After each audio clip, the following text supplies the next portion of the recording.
I'm excited. This is something that the Lord is going to reveal himself more to me in. This is something the Lord is going to grow me in, and I'm going to become more like him through this process. I'm excited. Yay!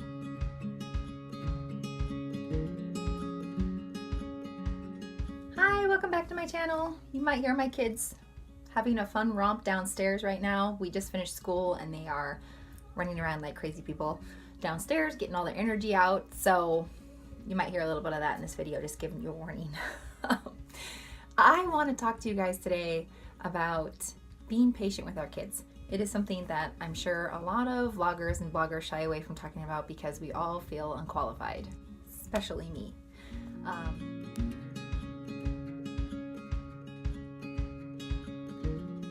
Patience is not something that has ever come easy to me. I would not consider myself a naturally patient person, and I think when people see me out with my 8 kids, they think, oh wow, well, she's just a really super patient mom, and it's not true.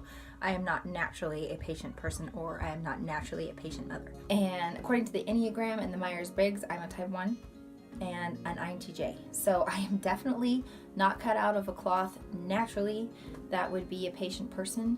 I like things orderly, I like things understandable, change is difficult for me. So I naturally found it a very difficult thing to be patient with my little guys, and I thought, I can't have any more kids. I can't have more than 2 kids. I'm overwhelmed, I'm easily frustrated, and it just took all of my energy out of me by the end of the day because I was expending so much of it trying to control the situation and the kids so that I didn't have to be as patient, right?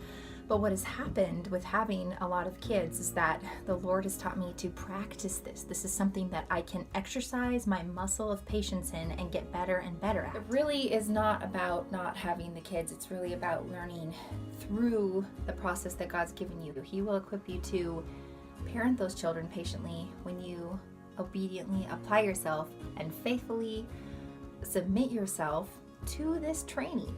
It really is training that He's doing in our hearts, in our lives. This is why parenting is so sanctifying. It's why it's so good for us. And that is why He has given me 8 children and 7 boys. And we want to resist it and run away from it, don't we? We really want to just not do it anymore. But we won't learn, you guys. We won't grow and we won't become more like Christ if we don't let Him work in our hearts and our lives like this. Being patient with grating, annoying immaturity is so much easier for me now. A lot of it is natural to me because the Lord has done a work in my heart, and it is only because He has done a work in my heart. Another thing is that I am not a naturally positive person. I am pretty much an Eeyore, and if you see positive expression in me, or if I'm radiating joy, that is the Holy Spirit.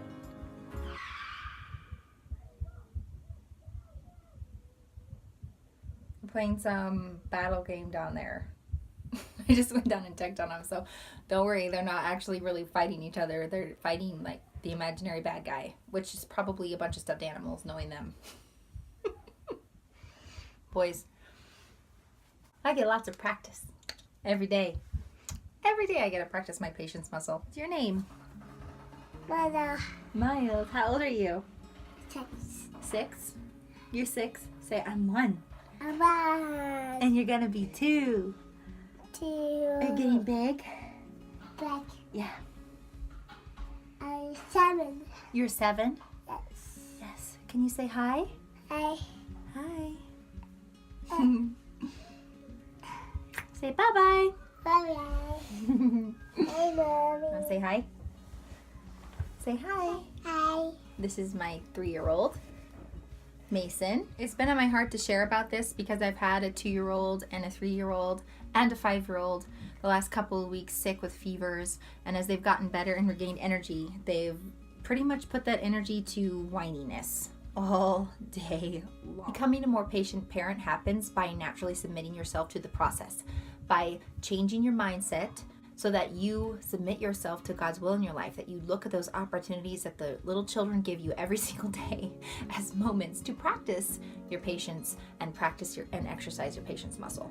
It will grow. It will increase in your heart and your life. God will certainly use those moments to bear fruit in your life, and He's faithful that way. He promises it, and you can trust Him to do it.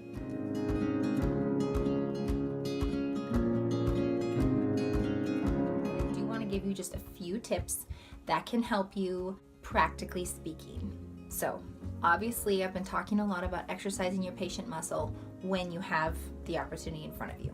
But I think we set ourselves up as parents in a lot of situations that are naturally stressful and are naturally going to make us feel frustrated and overwhelmed. And so those are things that we definitely need to be paying attention to so that we can be faithful and diligent with all the other times that the Lord provides us opportunity to be patient. Let's not overwhelm ourselves unnecessarily. I think being a wise manager of our time really, really can help bless our family by limiting the amount of moments that we have in our day that make us feel overwhelmed and crazy, because there's going to be plenty of opportunities as it is as a parent to practice our patient muscle. The first one is make sure that you establish some routine order in your home. If you do not have a set routine and your day is just by the seat of your pants and there's no flow and there's no natural rhythm, the children that resist you in the order that you're trying to push every single day is like trying to push a train forward every single morning. And if you have a routine, that train, that engine is going to start up and you're just going to be naturally pulled through the day with it. And you do not have to be the one enforcing, nagging, or whatever. There will be less and less resistance the more you are acclimated to a new routine and a new rhythm.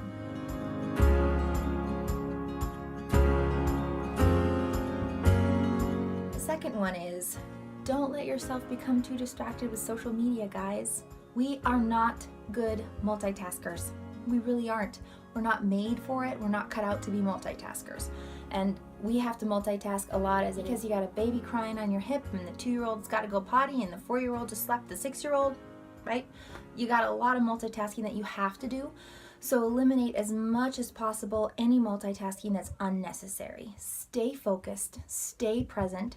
You will have more energy toward the given situation that God's put right in front of you to exercise that patient muscle than if you've spread yourself too thin across too many things. So I feel like there's only 2 ways I can actually multitask effectively.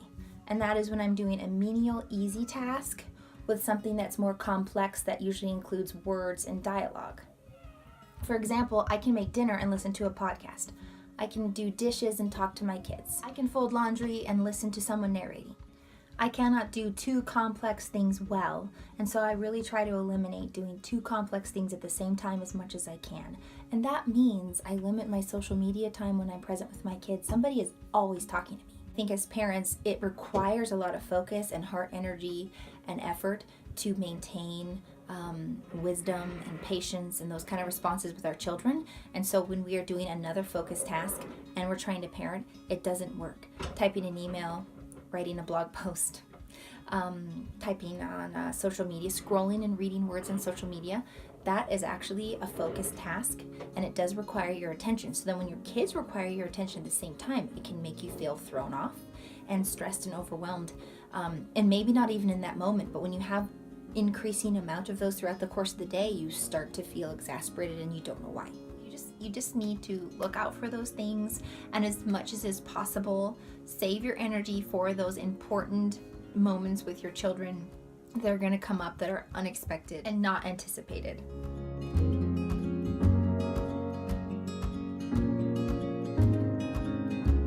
The third thing to keep in mind to not let yourself become unnecessarily overtaxed and overwhelmed is to make sure you are taking care of your physical body. It is so easy for us mamas to just pour ourselves out physically for our little ones, and rightly so. That's our job. Our lunch should not consist of eating their leftovers.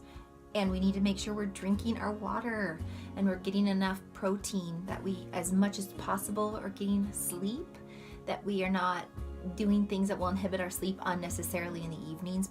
You know, maybe watching too much TV or having a lot of sweets or drinking too much coffee before you go to bed and then not sleeping well on top of being woken up by little people. Those are not really necessary in your life, right? There's things that you can do to help yourself and have less overwhelm and less stress naturally.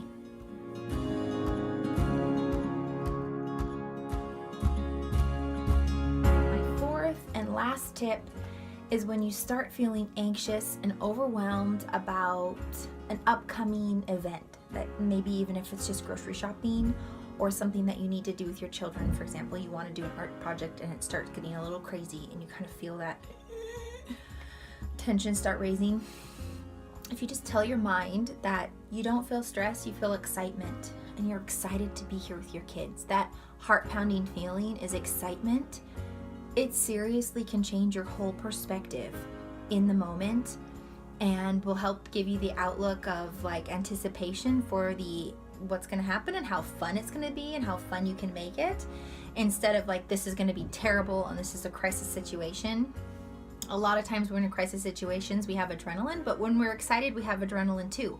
So just tell yourself, I'm not stressed. I'm excited. I'm excited to do this adventure, to see what's going to happen with this flat tire, or to see what's going to happen with the kids doing this project with me right now that feels overwhelming, or I have a new responsibility on my shoulders and I'm scared and I'm worried. No, I'm excited. This is something that the Lord is going to reveal himself more to me in.